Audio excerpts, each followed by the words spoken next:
Hey everyone, this is your lazy reviewer back with a very special and slightly different video.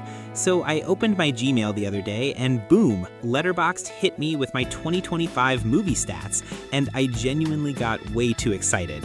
I love Letterboxd, like an unhealthy amount, and seeing my full cinematic recap for my first year on the platform made me want to talk about it here, hoping to find fellow movie nerds who are just as obsessed as I am.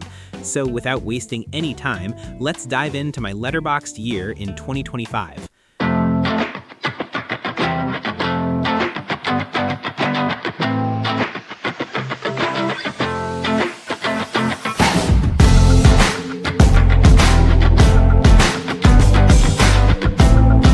Alright, first things first, I watched 110 movies last year, clocking in around 200 hours total.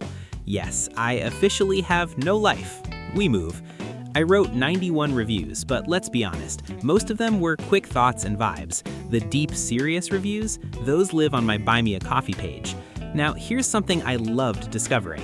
The actor I watched the most this year was the absolute legend Marcello Mastroianni with 12 films.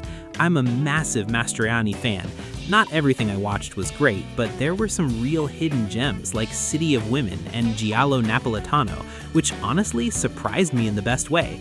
Trust me, Marcello Mastroianni deserves his own episode someday. As for directors, this one shocked me. My most watched director was Neri Parenti, and at first I was like, who? But once I checked his work, it all clicked.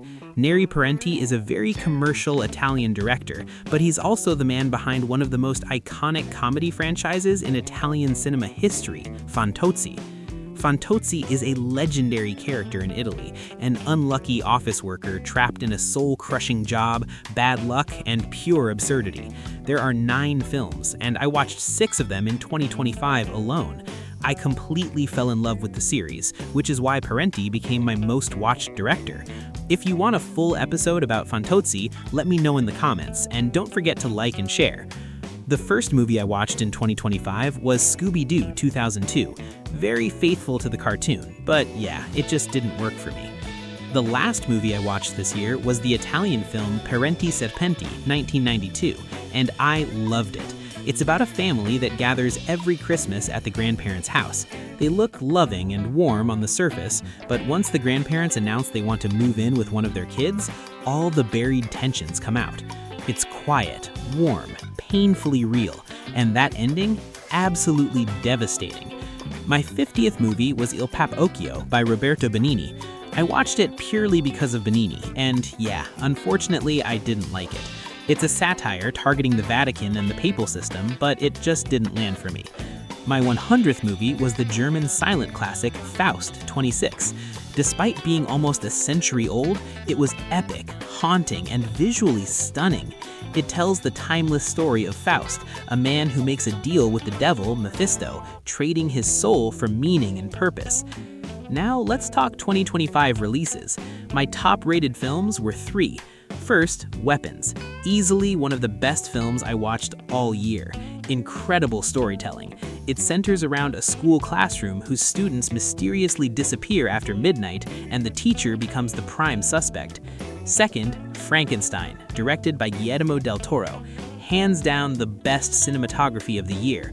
A beautiful reimagining of Frankenstein's monster, full of humanity, pain, and unexpected philosophical depth. Third was MV-17. It's a good movie, but honestly, I think I overrated it. Over time, it faded for me. Instead, I want to recommend Bring Her Back, a bleak, disturbing, heavy horror film with incredible performances. It follows a blind girl and her brother who move in with a strange woman and her equally unsettling adopted son after their father's death. And yeah, things go very wrong. At the end of the day, it's clear that horror and monster movies dominated my year, with a strong Italian cinema presence too. And that was my cinematic year in 2025. Drop your Letterboxd accounts in the comments, check out my profile, and don't forget to explore the rest of the links. And as always, stay lazy and keep watching great movies.